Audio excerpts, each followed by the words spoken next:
আমার স্বামী প্রমোশন পাওয়ার জন্য আমাকে বিক্রি করে দিল তার বসের কাছে। আর তার বস হচ্ছে আর কেউ না, আমার প্রাক্তন। আজ দুপুরে কাজ করতেছিলাম, আমার হাজবেন্ড পেছন থেকে জড়িয়ে ধরে কানের কাছে বলল, আরিয়ান, আজ বাইরে ঘুরতে যাব। সারা বিকেল ঘুরে বাইরে হোটেলে রুম নিয়ে থাকবো। রেডি থেকো পাগলি। এই বলে চলে গেল। তার কথায় আমি অবাক হলাম, কারণ আমি তিনি আমাদের বিয়ের পর থেকে মেনে নেয়নি আমাকে। খুব খুশি লাগছিল, তাই তাড়াতাড়ি কাজগুলো করে ফেললাম। কাজ শেষ করে আয়নার সামনে গিয়ে নিজের সাথে নিজেই কথা বলতে লাগলাম। হঠাৎ একটা মেসেজ আসলো। তিনি দিয়েছেন মেসেজ, একটু সুন্দর করে সাজবে। আর বেডের কোনায় একটা ব্যাগ রাখছি, তার মধ্যে শাড়ি রেখেছি, পরে নিও। আমি তাড়াতাড়ি ব্যাগটা নিলাম। ব্যাগ খুলে দেখি নীল শাড়ির উপর গোল্ডেন কালারের কাজ করা। শাড়িটা এত ভালো লাগলো যা বোঝাতে পারবো না। তার প্রথম গিফট এটা। খুব যত্ন করে শাড়ি পরলাম, ম্যাচিং কানের দুল, চুড়ি, নেকলেস আর চোখে কাজল। চুল ফুলিয়ে বাঁধলাম। আমি রেডি হয়ে আয়নার দিকে তাকিয়ে আছি, কোনো কিছুর কামতি আছে কিনা দেখছি। তিনি পেছন থেকে এসে দাঁড়ালেন।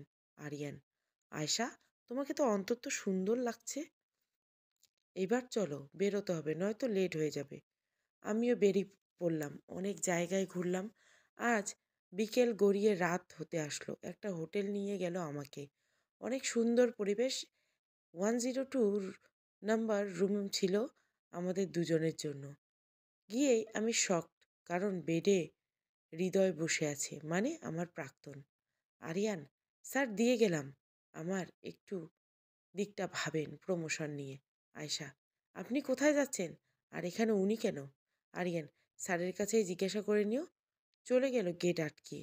আমিও গেট ধাক্কা দিতে থাকলাম। আমার এক অজানা ভয় কেঁপে উঠল বুকটায়। হৃদয়, দরজা বাড়িয়ে লাভ নেই। 3 কোটি টাকার বিনিময়ে তোমাকে আমার কাছে বিক্রি করে গেছে তোমার হাজবেন্ড। কথাটা যেন বুকে এসে লাগলো। আয়শা, কি বলছেন আপনি? হৃদয়, ঠিকই বলছি। কার সাথে বিয়ে করলে আশু, যে তোমাকে শুধু প্রমোশন পাওয়ার জন্য তার বসের কাছে বিক্রি করলো? ছি ছি। আমার চারিদিকে ঘুরতে ঘুরতে বলতে লাগলো।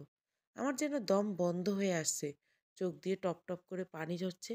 নিজেকে আজ বোকা মনে হচ্ছে। ছি, কাকে ভালোবাসি আমি? না, প্রথম ভালোবাসা ঠিক ছিল, না প্রথম বিয়ে? হৃদয়, সেদিন যদি আমাদের বন্ধুদেরকে খুশি করতে, তাহলে কিছুই হতো না। আর কি জানো আশু, আমি তোমাকে টাচ করব না, কারণ আমি জানি আজকের পর তোমাকে আমার কাছেই আসতে হবে। তখন ইচ্ছে মতো না, হা হা, নিকৃষ্ট হাসি দিয়ে। আজকের পর থেকে এই দরজা পেরোলে তুমি হবে বেশ্যা, শুধু সময়ের অপেক্ষা। এই বলে হৃদয় চলে গেল। বাট কাল সকালের আগে আর আমাকে ছাড়বে না। আসলে সময়টা ছিল কলেজ লাইফে। তখন সে ভালো মানুষের অভিনয় করে আমার সাথে রিলেশনে জড়ায়। এইভাবে কলেজে থেকে ভার্সিটিতে গিয়ে তার আসল রূপ দেখাতে থাকে। একদিন তো মেসেজের মাধ্যমে তার কুরুচি প্রমাণ দেখান। তিনি তার বন্ধুদের সাথে ফুর্তি করাতে বলেন আমাকে। আমি রাজি হইনি, সেই জন্য আমাকে যেখানেই পাবে মেরে দিবে। আমি বাঁচার জন্য বাড়ি থেকে বেরোনো বন্ধ করে দিই। তার মধ্যে আমার বিয়ে ঠিক হয় আরিয়ানের সাথে। হৃদয়ের হাত থেকে বাঁচানোর জন্য আমি আরিয়ান রাজি হতে বাধ্য হয়েছি। বাট আজ এই পরিস্থিতির শিকার হলাম আমি। বিয়ের পর জানতে পারি আমার হাজবেন্ডের চরিত্র ভালো নয়। বিয়ের পরও বেডরুমে অনেক মেয়ে এসেছে আমার চোখের সামনে, কিন্তু আমি স্পিকলেস। সৎ মা থাকলে তো এরকম পরিবারেই আমাকে বিয়ে দিবেন।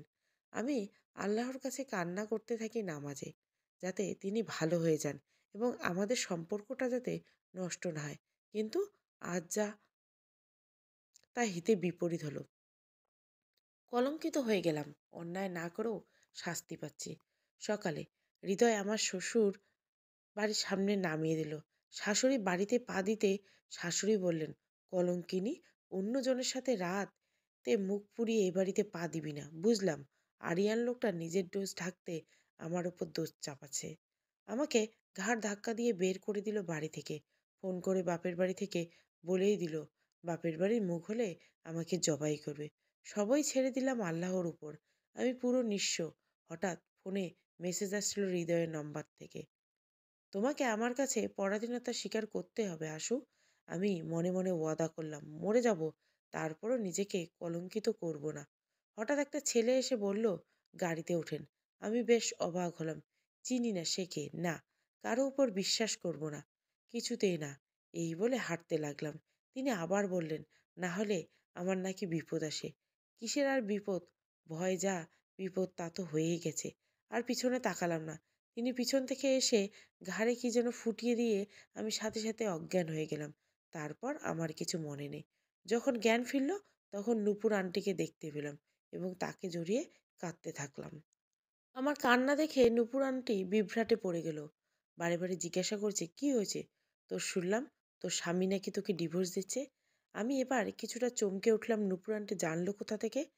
কান্না কোনো রকম থামিয়ে তার থেকে দূরে সরে আসলাম। আন্টি, কি হয়েছে তোর? বল মা। আয়শা নিশ্চুপ। আন্টি, তুই তো আগে এই আন্টিকে সব বলছিস, এখন কেন চুপ করে আছিস?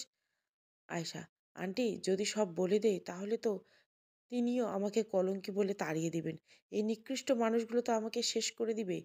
যেভাবেই হোক একটা আশ্রয় পেয়েছি, সব বলবো না, অল্প কিছু বলি মনে মনে। আন্টি, কি হলো বল। আয়শা, তুমি তো জানো আমার পোড়া কপাল। আমার স্বামী আমার চোখের সামনে অন্য মেয়েকে নিয়ে রাত কাটিয়েছে। আরও অনেক কারণ আছে আন্টি, যা আমি প্রকাশ করতে পারবো না। বাপের বাড়ি থেকে সাপ মানা করে দিয়েছে ওখানে না যেতে। সৎ মায়ের নাকি আমাকে জবাই করবে। আমি কোথায় যাব এখন? মাথা নিচু করে। আন্টি, আমি থাকতে তুই কোথায় যাবি? আমার কাছে থাকবি। আয়শা, কিন্তু আমি এখানে কিভাবে আসলাম? একজন ছেলে রুমে প্রবেশ করলো। মনে পড়ল, এ তো সেই ছেলে যে আমাকে অজ্ঞান করে কোথায় যেন নিয়ে গেল। কেউ নেই। নিমেষে বুকের মধ্যে ভয় হওয়া শুরু করলো। ছেলেটি, আমি এনেছি আপনাকে। আয়শা, আপনি কে? আন্টি, আরে ওই তো আমার ছেলে যার সম্পর্কে তোর কাছে গল্প করছি। এই তো কয়েক মাস হলো এসেছে। আমি অসুস্থ ছিলাম, তোকে দেখতে ইচ্ছা করছিল। ও তোকে অনেক খুঁজেছে বাট পায়নি। হঠাৎ তোকে রাস্তায় পাগলের মতো বেড়াচ্ছিলি, তাই ও তোকে অজ্ঞান করে এনেছে। আয়শা, ও তো তোমরা কেমন করে বুঝলে আমার ডিভোর্স হয়ে গেছে? ছেলেটি, আসলে আপনি অজ্ঞান থাকাকালীন আপনার ফোনে আরিয়ান বলে একজন ফোন করে আসে। আমি রিসিভ করি বাট কথা বলি না। উনি অনর্গল ডিভোর্সের কথা বলে ফোনটা কেটে দেন। আয়শা, এই হলো আমার পোড়া কপাল। এই জন্য বলে কোনো কিছু বিবেচনা না করে কোনো কাজ করা উচিত নয়। মনে মনে, আন্টি তুই রেস্ট নে। বাবু চল এই রুম থেকে। ওনারা চলে গেলে আমরা কি করা উচিত বুঝতে পারছি না। সব কি বলে দিব আন্টিকে? কিন্তু তারা যদি ভুল বুঝে তখন কি হবে আমার? এসব ভাবতে ভাবতে আমার মাথা ব্যথা প্রচণ্ড আকারে শুরু হয়। আসলে হৃদয়ের সাথে সম্পর্ক চলাকালীন নূপুর আন্টির সাথে পরিচয়। একটা ছোট্ট অ্যাক্সিডেন্ট হয়েছিল তো নূপুর আন্টিকে আমি হাসপাতালে নিয়ে আসেন।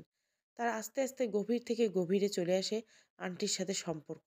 আমার মা নাই, সৎ মা আবার কতটা ভালো হয় তিনি আমাকে মায়ের আদর দিয়েছেন।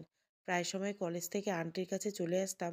তার সাথে অনেক কথা, আন্টি অনেক সুন্দর রান্না করতে পারে, তিনিই শিখিয়েছিলেন। আবার অনেক সময় বাড়ি থেকে খাবার জুটতো না আমার কপালে, তিনি খাইয়ে দিতেন। কেমন জানি মুখ দেখে বুঝতে পারতেন আমি কিছু খাইনি। তিনি আমাকে হৃদয়ের আসল চেহারা দেখাতে সাহায্য করেছিলেন। তিনি ডিভোর্সি, তার একটা ছেলে, তাও পড়ালেখার জন্য বিদেশে চলে গেছে। ছেলেটি চান্স পাওয়ার পরেও যেতে চায়নি, আন্টি জোর করে পাঠিয়েছে। যতদূর জানি আন্টির সাথে তার হাজবেন্ডের কোনো সমস্যা ছিল তা আন্টি কখনোই আমাকে বলেনি, এড়িয়ে গেছে। তাকে মাঝে মাঝে খুব রহস্যময়ী মনে হয়। বিকেলে আন্টি রুমে ঘুমাচ্ছিল, হয়তো শরীরটা এখন তেমন ভালো না। আমি ছাদে এসে গ্রিল ধরে দাঁড়ালাম। নীল আকাশের সামনে মেঘ, তার সামনে কিছু পাখি উড়ে যাচ্ছে, দেখার মতো দৃশ্য। গাছের পাতা নড়ছে আর আমার চুলগুলো ছুঁয়ে দিচ্ছে। ইস, বড্ড ইচ্ছে করছে রং তুলে একটা দৃশ্য আঁকায়, কিন্তু নিমেষে আবার আগের চিন্তায় চলে আসলো। আমার পাশে এসে যে কেউ দাঁড়িয়েছে তা আমি এখন বুঝতে পারলাম। তার থেকে কিছুটা দূরে সরে গেলাম আমি। ছেলেটি, আপনার সাথে আমি আম্মুর কাছে অনেক শুনেছি আপনার নাম আয়েশা, সবাই আশু বলে রাখে, তাই তো? আয়েশা, জি। আপনার পরিচয়? ছেলেটি, আমার নাম শুভ্র আহমেদ। পড়ালেখা শেষ করলাম, এবার চাকরি খোঁজের পালা। চাকরি হয়ে গেছে বিদেশে, বাট একটু কটা দিন শান্তিতে থাকতে চাই, তাই আম্মুকে দেখতে এসেছি। ও, তো আম্মুর কথা মনে পড়ে না? শুভ্র, আমি আম্মুকে অনেকবার বলেছি আমার কাছে চলে আসো, আসেনি। আবার আমি দেশে ফিরতে চেয়েছি, তাও আম্মু ফিরতে দেয়নি। কি জানি কি হয়। আশা, কি আজব, মা সন্তানকে আসতে দেয় না, আবার তিনিও যায় না। তারপরে এত ভালোবাসা? কেন যেন একটু গোয়েন্দা হতে ইচ্ছে করছে। বাট গোয়েন্দা গো আমি জানি না। কেমন জানি খটকা লাগার মতো মনে মনে। শুভ্র, কি খটকা লাগছে? তাই তো, আমারও লাগে মাঝে মাঝে, বাট কিছু বলি না, কারণ আমি চাই না আম্মু আবার কোনো কষ্ট পাক। আয়শা, আল্লাহ, ইনি কেমনে জানলো? আচ্ছা, আপনার বাবার কোনো খবর আপনি জানেন? শুভ্র, না, কোনো খোঁজ নেই। তিনি আমার, আমি তাকে অন্তত হেট করি। আর তার কথা বলবেন না কেমন? আয়েশা, সরি, ইটস ওকে, সন্ধ্যায় ভেতরে চলেন। এই বলে তিনি আগে আগে, আমি পিছে পিছে যেতে লাগলাম। রাতে খাওয়ার ইচ্ছে না থাকলেও আন্টি জোর করে খাইয়ে দিলেন। তারপর শুয়ে পড়লাম, কিন্তু ঘুম আসলো না। আবার আর আরিয়ানের বিয়ের 1টা বছর হতে চলল।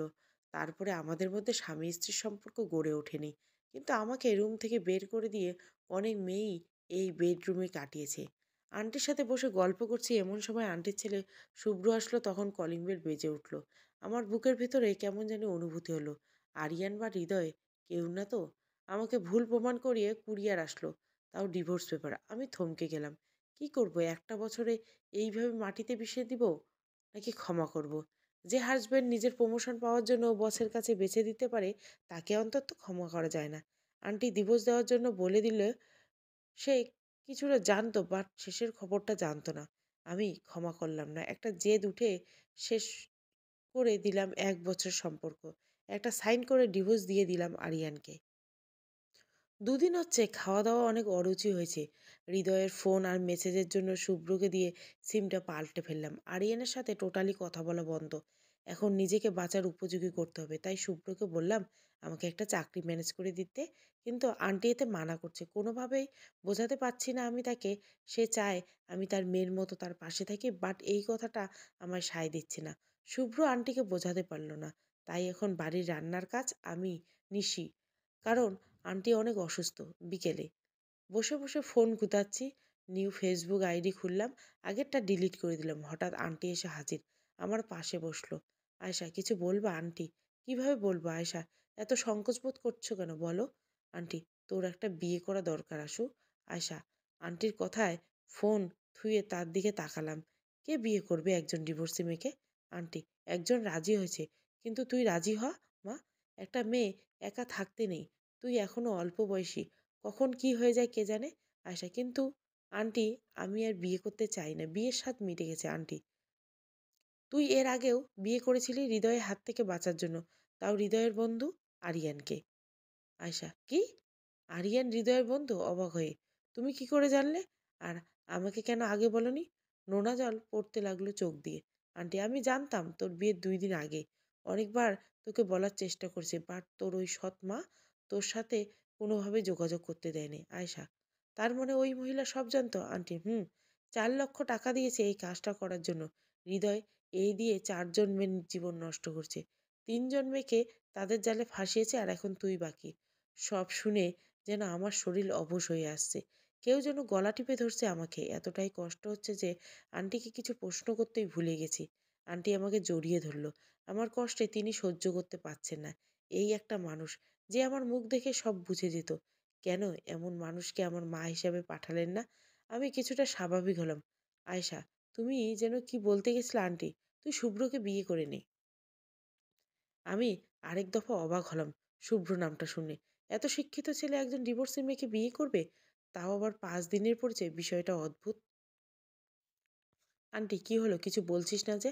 আয়শা, আমাকে একটু সময় দাও আন্টি, আমি একটু ভাবতে চাই। আন্টি, শুভ্র রাজি? হুম। ভাব, কিন্তু 2-3 দিনের মধ্যে। আমার হাতে অত সময় নেই। আন্টি, মানে? আন্টি, আরে, শুভ্র আবার বিদেশে যাবে না তাই। আচ্ছা, তুই চিন্তা কর, আমি শুভ্রকে কফি দিয়ে আসি। আয়শা, আচ্ছা, এই বলে আন্টি চলে গেল। আমার মাথায় হাজার চিন্তার চাপ দিল। আমার সাথে যা যা হয়েছে তা তো আন্টি বা কাউকে বলা হয়নি। এগুলো বললে হয়তো রাজি হবে না। এগুলো বলি তাকে। সে তো আমার সাথে ঠিকমতো কথাই বলে না। যখন সবাই ঘুমিয়ে পড়লো তখন আমি তার রুমে গেলাম। রুমে একবার খটখটাতে তিনি দরজা খুললেন। আয়শা, আপনার সাথে কিছু কথা বলার ছিল। শুভ্র, ও আসুন। আয়শা, আপনার কি ঘুমিয়ে ডিস্টার্ব করলাম? শুভ্র, না না, আমি কাজ করছিলাম, বলুন কি বলবেন। আয়শা, আপনি বিয়েতে রাজি হয়েছেন? শুভ্র, হুম, কেন? আয়শা, আমি কিছু কথা বলতে চাই। শুভ্র, হুম, বলুন। আমি সব খুলে বললাম তাকে। বলতে বলতে কখন যে চোখ দিয়ে পানি এসেছে খেয়াল করিনি। আয়শা, আমি চাই না আপনার জীবনটা নষ্ট করতে। আমি যদি আন্টির কথায় রাজি হন তাহলে আমি এই বিয়ে ভেঙে দেবো। এই বলে আমি চলে আসতে লাগলাম। তিনি পিছন থেকে ডাকলেন, শুভ্র, আমি এই বিয়েতে রাজি। আর এই নিন একটা রুমাল এগিয়ে দিয়ে। আমি তার দিকে অপলকভাবে তাকিয়ে আছি আর ভাবছি এত কিছুর পরও রাজি। আমার হাতে তিনি রুমালটা ধরিয়ে চোখ মুছতে বলল, শুভ্র, এত কিছুতে আমি তোমার দোষ কোথাও খুঁজে পেলাম না। আমার মায়ের ইচ্ছা, শেষ ইচ্ছা, তুমি রাজি হয়ে যাও। আমি সর্বোচ্চ দিয়ে তোমায় আগের মতো রাখবো। আয়শা, একটা মানুষ এতটা ভালো হতে পারে আমার বিশ্বাসের বাইরে। কারণ আজ পর্যন্ত যাদের ভালো ভেবেছি তারাই আসল রূপ দেখাইছে। তাই একটা ভয় মনের ভিতরে কুরে কুরে খাচ্ছে আমাকে মনে মনে। শুভ্র, জানেন আমার আম্মু কিন্তু ডিভোর্সি। জানি না কি কারণ, কে আমার বাবা ছিলেন। আমি আপনাকে বিয়ে করতে চাই কারণ আপনার তো কোনো দোষ নেই। আপনাকে আর একটা সুযোগ পাওয়া উচিত। বাকিটা আপনার ইচ্ছা। আমি চাই আপনি আপনার মতামতকে গুরুত্ব দিতে শিখুন একটা হাসি দিয়ে। আর ঘুমিয়ে পড়ুন, এসব বিষয়ে আর ভাবতে হবে না। আমি তারপর চলে আসলাম। ভাবতে ভাবতে কখন যে ঘুমিয়ে পড়ছি জানা নেই। কেমন যেন শান্তি ফিল হচ্ছে সকালে। ঘুম থেকে উঠে ফ্রেশ হয়ে নিচে আসলাম। এসে আন্টি একই পেঁচাল, কি ভাবলি বল? আমি বিয়েতে মত দিয়ে দিলাম। কেন রাজি হলাম তার কোনো নির্দিষ্ট কারণ বলতে পারবো না। কেউ জানলে আমাকে নিয়ে সমালোচনা করবে, কারণ 3 দিন আগে ডিভোর্স পেপারে সাইন করলাম আর 5 দিনের পরিচয়ে একজনকে বিয়ে করব। জানি না ভাগ্য আমাকে কত দূর অবধি টানবে। আন্টি খুশির ঠেলায় আজই বিয়ে ঠিক করে দিল রাতে। শুভ্র বাড়িতে এসে আন্টির পাগলামো দেখে অনেক রাগ করে। সে বলেই দিচ্ছে 1 মাসের আগে তিনি বিয়ে করবেন না। আমাকে সে আরও ভালোভাবে চিনতে চায়। আন্টি মন খারাপ রেখেছে বাচ্চাদের মতো। রাতে ডিনার না করা পর্যন্ত না দরজা বন্ধ করে রাখলো। শুভ্রও বাধা দিল না। ঠিকই তো, 5 দিনের পরিচয় কেউ বিয়ে করে? আমারও কোনো খাওয়ার রুচি হলো না। 1 গ্লাস পানি খেয়ে রুমে চলে আসলাম। এই কয়েকদিনে বুঝতে পারছি আমি আর আগের মতো নেই। আঘাত পেতে পেতে পাথর হয়ে গেছি। আমি যে আরিয়ান ও হৃদয়ের উপর রিভেঞ্জ নিব অতটাও সাহস নেই আমার। কারণ আমি মেয়ে। হাজার চিন্তা মাথায় বাধ্য আসলো তা বাস্তবায়ন করা খুব কঠিন। মেয়ে মানে সব কিছু হাসির আড়ালে লুকিয়ে রাখা যে ছোটবেলা থেকে করে আসছি। আল্লাহর কাছে সব বিচার তুলে রাখলাম। তিনি আরিয়ান আর হৃদয়ের বিচার করবেন। তার সাথে সেই মহিলাকে। খুব ইচ্ছে করছে একটা ছোট্ট পরিবার হবে। আমি, মা আর আব্বু আমাকে অনেক আদর করবে। এটাই আমি চাই। কিন্তু তা হঠাৎ গেট খটখট আওয়াজ আসলো। আমি গেট খুলে দেখলাম শুভ্র এসেছে। আমি ভিতরে আসতে দিলাম তাকে। তিনি নাকি কিছু কথা আমাকে জিজ্ঞাসা করবেন। আয়শা, জি বলুন, আমার সম্পর্কে কি জানতে চান? শুভ্র, আসলে একটা মেয়ে এত কষ্ট পাওয়ার পর এতটা শান্ত কি করে থাকতে পারে? বলতে পারেন যেন কিছুই হয়নি। আমি তার কথা শুনে ফুলহাতা জামার হাত গোছাতে লাগলাম। কনুই পর্যন্ত উঠিয়ে তাকে দেখালাম। তিনি আমার হাত দুটো দেখে অবাকের ভঙ্গিতে তাকিয়ে আছে। শুভ্র, এগুলো কি হয়েছে আপনার? আয়শা, আপনাকে পুরো ঘটনায় বলি তাহলে। পূর্ণিমার রাতে হঠাৎ আমার মায়ের প্রসব ব্যথা ওঠে। তখন কিছু কুসংস্কার ছিল এই রাতটা নিয়ে। কেউ গর্ভবতী নারী নিয়ে বাইরে যেতে চায় না। আব্বু যখন বাড়িতে ফেরে তখন অনেকটা দেরি হয়ে গেছিল। খুব তাড়াতাড়ি এসব বিপত্তি সরিয়ে আম্মুকে একটা ক্লিনিকে ভর্তি করা হয়। পরিচিত ডাক্তার ছিল, তিনি আম্মুর ডেলিভারি করে। কিন্তু আমার আম্মু আর সেই দিন চোখ খুলেনি। আমাকে জন্ম দিতে গিয়ে তিনি মারা গেলেন। আব্বু আমাকে সাহায্য করতে পারত না, কারণ আব্বুর লাভ ম্যারেজ ছিল। তিনি ভেবেছিলেন আমার জন্য আম্মু মারা গেছে। তার কিছু মাস পরে আব্বু জোর করে বিয়ে দেওয়া হলো। মেয়েটা ছিল গরিব, সব মেনে বিয়ে করলো আব্বু। আব্বু তার কয়েকদিন পরে আর্মিতে যোগ দিলেন আর আমি বড় হতে লাগলাম। যখন ক্লাস 9-এ পড়ি তখন থেকে সৎ মায়ের অত্যাচার শুরু হলো। আগে হতো শুধু দাদুর জন্য। কিছু করতে পারিনি। তিনি মারা যান। আমি কোন অন্যায় করলে একটা শাস্তি হলো, গ্যাসে খুন্তি করে গরম করে আমার হাতে চেপে ধরত। আমি চিৎকার করলেও ছাড়ত না তিনি। একটা দীর্ঘশ্বাস নেওয়ার পর আবার শুরু করলাম। জানেন, হাতের জ্বলার কারণে অনেকবার জ্বর চলে আসতো। আব্বু আমার সাথে কথা বলতো না, ছুটিতে আসলো। আল্লাহর কাছে শুধু অভিযোগ করতাম, কেন একটা সুস্থ পরিবারে আমার হলো না? আমি ভেতরে ভেতরে পুড়ে শেষ হয়ে গেছি। তারপরেও আসলো হৃদয়ের বেইমানি। আমি এর মাঝে অনেকবার সুইসাইড করারও ট্রাই করেছিলাম, বাট আমার বোন শশীর জন্য পারিনি। এখন আমার এক বস্তা হাজার অত্যাচার করলেও আমি সবার মাঝে হাসতে শিখে গেছি। আমার জীবনী শুনে আজ আমি আর কাঁদলাম না, কিন্তু তার চোখের দিকে তাকিয়ে দেখলাম কয়েকবার গড়িয়ে পড়ছে পানি। তিনি আর 1 সেকেন্ডও আমার রুমে দাঁড়ালো না, কারণ আমি বুঝতে পারলাম হয়তো এখন তিনি আমাকে ঘৃণা করবেন। সেই রাতে আমার চোখে ঘুম নামক জিনিসটা আসলো না। আমি সত্যি অপয়া। তা না হলে এত কষ্ট আমাকেই কেন? সকালে ঘুম ভাঙার দরজা খাটানোর শব্দে তাড়াতাড়ি উঠে দেখি আন্টি। তিনি একটা জামদানি শাড়ি আর কিছু জুয়েলারি আমাকে দিয়ে জলদি পরে আসতে বললেন। আমি কিছু বুঝলাম না। তাকে কিছু বলার আগে তিনি ছুটলেন। বিছানায় কিছুক্ষণ বসে চিন্তা করলাম কেন এমন করলে। তারপর বাথরুমে গিয়ে ফ্রেশ হয়ে শাড়ি গহনা পরে নিলাম। এবার নিচে যাব, কেমন জানি সংকোচ লাগছে। হাজার সংকোচ বোধ দূর করে নিচে গিয়ে আমি শকড, কারণ শুভ্র বরের বেশে বসে আছে। পাশে যথাসম্ভব কাজী আন্টি মিষ্টি রাখলেন। আমাকে দেখে নিচে নামিয়ে আনলেন এবং শুভ্রর পাশে বসিয়ে দিলেন। শুভ্রর দিকে তাকালাম, একটা মুচকি দিয়ে হাসি দিলেন। সকাল সকাল করে বিয়েটা সম্পূর্ণ হয়ে গেল আমার। যে শুভ্র 1 মাস টাইম নিছিল, সেই শুভ্র একটা দিন যেতেই পারল না বিয়ে করে নিলেন। একবারও জানানোর প্রয়োজন বোধ করলো না। আন্টি তো মহা খুশি। সকালে বিয়ের কারণে আমি চেঞ্জ করে আন্টির হাতে হাতে কাজ করতে লাগলাম। কেমন জানি আজব লাগছে। কিছুক্ষণ পরে নিজের রুমে এসে গেট বন্ধ করে দিলাম। বুকের মধ্যে যেন ছিঁড়ে ছিঁড়ে কাচ্ছে। কেন এখন মনে হচ্ছে বিয়েটা না করলেই ভালো হতো। আমি আরিয়ানকে যে বড্ড ভালোবাসি। যতই তিনি আমার প্রাক্তন হোক না কেন, হাজার অন্যায় করুক, ভালোবাসায় ধোঁকা পাওয়ার পরেও আবারও কাউকে ভালোবেসেছিলাম আমি। আজ সেই দিনের জন্য কষ্ট হচ্ছে। সেই রাতে আরিয়ান তার রুম থেকে ধাক্কা দিয়ে বের করে দেয়, সেখানে অন্য এক নারীর সাথে সারারাত কাটিয়ে তার দরজার পাশে আমি বসেছিলাম। না, আমি তো কম চেষ্টা করিনি তাকে পাওয়ার, সংসার টেকানোর। কেন সবসময় সংসার টেকানোর ভার মেকে দেওয়া হয়? কেন মানিয়ে নেওয়া শিখিয়ে দেয়? এসব ভাবতে ভাবতে বিছানাতে সাথে শরীর এলিয়ে দিলাম। তার কিছুক্ষণ পর ঘুমের দেশে পা রাখলাম। আজ সব ক্লান্তি এতই ছিল যে ঘুম ভাঙল তখন বিকেল। বাইরে আন্টি টেনশনে পাগল হয়ে উঠছে। শুভ্র বাড়িতে এখনো ফিরেনি। আমি গেট খুলে আন্টির কাছে যেতে না যেতেই তিনি ছটপট করে উঠল। খুব কষ্টে সামলালাম। রাত অনেক হয়ে গেল, তার এখনো আসার নাম নেই। আন্টি তার রুমটা পরিপাটি করে রেখেছে। বাসরাতের জন্য যেটা শুনতে আমার ঘৃণা শুরু হতে লাগলো কেন জানি না। তিনি 12টায় ফিরলেন। আন্টি চিল্লাচিল্লি শুরু করলো তার উপর। তারপর রুমে আসলো। আমি বসেছিলাম। তিনি একটা বালিশ আর একটা কাঁথা সোফায় রাখলো আর বলল, শুভ্র, হয়তো আমরা এখন স্বামী স্ত্রী, কিন্তু আমি জানি তোমার মনের অবস্থা কেমন। আমি তোমার উপর অধিকার সেদিনই দেখাবো যেদিন তোমার মনে আমি জায়গা করে নিতে পারবো। এই বলে তিনি সোফায় শুয়ে পড়লেন। আর এইসব কথায় আমিও স্বস্তি পেলাম। একটু হালকা লাগছে। হঠাৎ মাথায় এলো, আয়েশা, আচ্ছা হৃদয়ের বিষয়ে আন্টি এত কিছু জানলো কিভাবে? আর কিভাবে বুঝলো হৃদয় মহিলাটাকে 4 লক্ষ টাকা দিছে যাতে আরিয়ানের সাথে আমাকে বিয়ে দিবে? না, কিছুতেই আমার হিসেবটা মিলছে না। কাল সব জানতে হবে আন্টির থেকে। আন্টির গেট কখন থেকে ধাক্কাচ্ছি কিন্তু কোনো সাড়া নেই। না, আন্টি তো সেই ফজরে উঠে। আজ কি হলো, অসুস্থ না তো? আমি শুভ্রকে এসে সব বললাম। তিনি কয়েকবার ধাক্কালেন, এবারও কোনো সাড়া শব্দ পাওয়া গেল না। শুভ্র এবার অস্থির হতে লাগলেন। তিনি সিদ্ধান্ত নিলেন গেট ভাঙবে। যেই বলা সেই কাজ। জোরে ধাক্কাতে কিছুক্ষণ পর গেট খুলে গেল। গেট খুলে যা দেখলাম তা যেন নিজের চোখকে বিশ্বাস করতে পারছে না। চোখ দিয়ে পানি পড়তে লাগলো। কেন আমার সাথে এমন হয়? শুভ্র চিৎকার করে ভিতরে গেল। ফ্যানের সাথে আন্টির দেহ ঝুলছে। শুভ্র আমাকে ডেকে আন্টি, আমি আর শুভ্র মিলে নামলাম। আন্টির শরীর একদম ঠান্ডা। শুভ্র ভেঙে পড়ল। আমার চোখ দিয়ে অনবরত পানি পড়ছে। কেন করলো সুইসাইড আন্টি?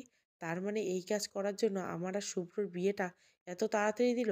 সেদিনে হুট করে মনে পড়ল আমার হাতে বেশি সময় নেই। এই কথার দ্বারা আমি বোঝালো, আর আমি বুঝতেই পারলাম না। ইতিমধ্যে প্রতিবেশীদের খবর পেয়ে এলো। সবার মুখে একই কথা, আন্টি তো অনেক ভালো ছিল, কেন এমন কাজ করলো? তারপর সবাই মিলে আন্টিকে গোসল করা শুরু করলো। আমার মনে হচ্ছে আমার আত্মা দেহ ঠেলে পালিয়েছে। আন্টি এমন কাজে আমি কিছুতেই মেনে নিতে পারছি না। খাটিয়ে চলে আসলো, আন্টিকে শুইয়ে দেওয়া হলো। আমি শেষ মুখটা দেখে নিলাম। কি নিষ্পাপ লাগছে। তারপর এক মাথা খাটিয়ে শুভ্র ধরে নিয়ে লাগলো। ছেলেটা এতটা কষ্ট পেয়েছে এ পর্যন্ত একটা কথাও মুখ থেকে বের করেনি। বিয়ের পরদিন যদি জানতে পারে তার মা সুইসাইড করে, তাহলে তার কতটা ধাক্কা লাগতে পারে। সবাই চলে যাওয়ার পর আমি আন্টির রুমে গিয়ে আন্টির একটা ছবি ধরে কাঁদতে লাগলাম। হঠাৎ টেবিলের উপর একটা কাগজ দেখতে পেলাম। গিয়ে নিলাম। কাগজে লেখা ছিল, আমার দায়িত্ব শেষ। আয়শা মা, তোর উপর আমি শুভ্রর দায়িত্ব দিলাম। আমি কেন এই কাজ করতে পারলাম আর বলতে পারলাম না। অনেক আগেই কাজটা করতাম, কিন্তু শুভ্রর মুখ চেয়ে করতে পারিনি। এখন আমি নিশ্চিত। খেয়াল রাখিস ছেলেটাকে, মাফ করিস। এই চিঠি পড়ে এখন কেন জানি মাথার মধ্যে কেমন জানি হতে লাগলো। আজ আন্টি মারা যাওয়ার ১ সপ্তাহ হতে লাগলো। ইতিমধ্যে শুভ্রের মধ্যে অনেক পরিবর্তন এসেছে। এমনি কম কথা বলতো, এখন আরো কম বলে। আঘাতটা যেন অনেকটা গভীরে গেছে। ছোটবেলা থেকে ছেলেটি পিতৃহারা, এখন আর মা আর নেই। তিনি সিদ্ধান্ত নিয়েছেন আমাকে নিয়ে বিদেশে ফিরবেন আর ২-১ দিনের মধ্যে। আমার খুব একটা ইচ্ছে নেই। আসলে মাতৃভূমির প্রতি তো একটা টান থাকে। একটা একদম অপরিচিত জায়গায় কেমনে থাকবো? তারপর তিনি নাকি ওখানে গিয়ে চাকরিতে জয়েন করবেন। আর তার থেকে বড় কথা, আন্টির একটা স্মৃতি এই বাড়িতে আছে, এটা ফেলে কি করে যাওয়া সম্ভব? কিন্তু কিছু করার নাই। তার ইচ্ছে আমার ইচ্ছে। তাকে যে আগলে রাখতে হবে আন্টির শেষ ইচ্ছে মতো। বিদেশে যাওয়ার সময় একটা অ্যালবাম আর ডায়েরি নিয়ে আসলাম।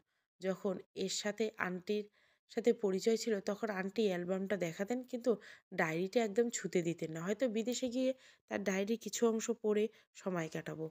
বর্তমানে শুভ্র চাকরি করে খুব ক্লান্ত হয়ে যেত, তাই খাবার খেয়ে ঘুমিয়ে পড়তো। এটাই ছিল তার রুটিন। মাঝরাতে তাকে ফুবিয়ে কাঁদতে শুনেছে। হয়তো তার মধ্যে একটাই প্রশ্ন, কেন করলো এমন মা? আমার আর তার মধ্যে এতটুকু পরিবর্তন হয়েছে, সে আমরা একই বেডে ঘুমাই, এর বেশি না। এমনি একদিন রবিবার, ছুটির দিন, শুভ্র ব্রেকফাস্ট করে সোফায় বসে টিভি দেখছে। হঠাৎ তার নজরে গেল সেই অ্যালবামের দিকে। তিনি টিভি বন্ধ করে অ্যালবাম নিয়ে ঘাটাঘাটি করছিল। তার মায়ের ছবি দেখতে তিনি বুকে জড়িয়ে কাঁদতে লাগলেন। আমি বুঝতে পেরে তার পাশে গিয়ে বসে তার কাঁধে হাত দিলাম। তিনি আমাকে জড়িয়ে ধরলেন। এই প্রথম তিনি আমাকে জড়িয়ে ধরলেন আর কাঁদতে লাগলেন। আমি আর বাধা দিলাম না। আমাদের মধ্যে স্বামী স্ত্রী ভাবটা আস্তে আস্তে এখন প্রপারলি আমরা স্বামী স্ত্রী। কেউ যে এ- একটা ডিভোর্সি নারীকে এতটা ভালোবাসতে পারে তা আমার জানা ছিল না। তিনি রাতে বসে ফোন ঘাঁটছেন, আমি এসে বললাম, আয়শা এখনো শুভ্র তুমি ঘুমাও। আয়শা সত্যিই তো ভুরু কুচকে। শুভ্র সরি বউ, চলো আমি ঘুমাবো, লাভ ইউ। তার এমন কাণ্ড দেখে আমার হাসি পেল। তাকে জড়িয়ে ঘুমিয়ে পড়লাম। আন্টির ডায়েরিটা পড়ে খুব কষ্ট লাগলো। শুভ্রের বয়স যখন মাত্র ১ মাস, তখন আন্টি ধর্ষিত হয়। তার জন্য আঙ্কেল আন্টিকে ডিভোর্স দেয়। অল্প বয়সে এত বড় ধাক্কা পেয়ে আন্টি মানসিক রোগী হয়ে গেছিলেন। তাকে মানসিক হাসপাতালে ভর্তি হয়। আর শুভ্রকে বড় করে তুলেছিল তার নানু। যখন ওর বয়স ৯ মাস তখন আন্টি সুস্থ হয়ে কিছুটা স্বাভাবিক। তারপর ২ বার সুইসাইড করার চেষ্টা করেছে। ধর্ষণের বিবরণ মনে পড়ল। তিনি তখনই শুভ্রকে জানতে দেয়নি, যাতে সে ধর্ষিতা মা হিসাবে চোখে না দেখে। এইদিকে তার মাকে নিয়ে কিছু শুনতে হয়, তাই তাকে বিদেশে পাঠিয়ে দেয়। তার শেষ ইচ্ছা ছিল ভালো একটা মেয়ের হাতে শুভ্রকে দিয়ে বিদায় নেবে, কিন্তু তার বিদায় নেওয়ার পথটা অন্যায়। ১ বছর আমি এখন সংসারী মেয়ে। প্রতি সানডে আমার বর আমাকে নিয়ে বাইরে ঘুরতে যায়। শুভ্র অনেকটা স্বাভাবিক হয়ে গেছে। এখন আমাদের সম্পর্কটা শুধু ভালোবাসার। আর বাকি থাকলো আরিয়ান, হৃদয় আর সৎ মায়ের। মনে পড়ে কি আমি তাদের শাস্তি আল্লাহর উপর ছেড়ে দিয়েছিলাম। তাদের শাস্তি দুনিয়ার উপর থেকে হয়ে গেল, হয়তো সময়ের অপেক্ষা। প্রথমত হৃদয় ধর্ষণ ঘুষ এর জন্য পুলিশ তাকে ধরে নিয়ে গেছিল, তার ফাঁসি হয়েছে। তার করা অপরাধ। আর যে ৩টা মেয়ে কে নষ্ট করেছে তারাও কেস করলো। তাই তার আর দুনিয়া দেখা হলো না। আরিয়ান অ্যাক্সিডেন্টে তার পা দুটো হারিয়েছে। সারা জীবন হাঁটার ক্ষমতা হারিয়েছে। এখন সে বোঝা ছাড়া কিছুই না। বাবা সবকিছু জানার পর সৎ মাকে ডিভোর্স দিয়েছে। আমার বাবা সব ভুল বুঝতে পেরেছে। এখন সেই মহিলা পথে পথে ঘুরে বেড়াচ্ছে। এটাই হচ্ছে নিয়তি। আমাকে কলঙ্কিত বানাতে গিয়ে তাদের পুরো জীবন শেষ হয়ে গেল। এখন আমি ছিলাম দুর্বল, আর এখন আমি সুখী আর সাহসী। আর ১টা বছর পর বাড়ি ফিরছি। এখন ট্রেনের জানলা দিয়ে বাইরের অংশ দেখছি। আর শুভ্র আমার কাঁধে হেলান দিয়ে ঘুমাচ্ছে। সমাপ্ত। গল্পটা ভালো লাগলে অবশ্যই লাইক, শেয়ার এবং সাবস্ক্রাইব করবেন। Thank you for watching.